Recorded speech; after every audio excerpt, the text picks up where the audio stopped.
যখন ছোট ছিলাম তখন ভাবছিলাম যে আমি একজন ডাক্তার হব। হবো না, প্রচুর পরিমাণ ইচ্ছা শক্তি সব কিছুই ছিল, কিন্তু বড় হওয়ার পরে করতেছি কি, প্লিজ গাইস আমাদের ইউটিউব চ্যানেলটা একটু সাবস্ক্রাইব করেন।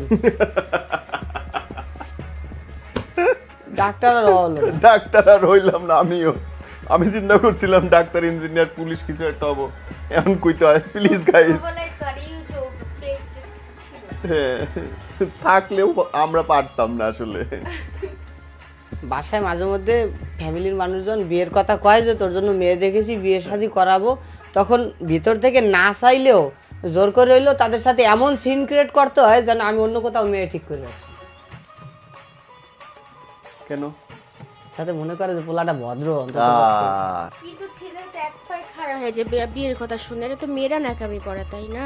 মেয়েরা নাকামি করে, তাদের কিন্তু কাস্টমার বেশি। ছেলেরা এক পায়ে কেমনে খারাপ ভাইয়া? ওটার পাওই তো একটা, পাও তো একটাই খাড়ায়, বাকি পাও তো এমনি খাড়ায় থাকে। বাকি পায়ের উপরে আমরা খারাপ হ্যাঁ, থাকি। পায়ের উপরে আমরা খাড়ায় থাকি, কিন্তু বিয়ের জন্য একটা পাওই খাড়া হওয়া দরকার।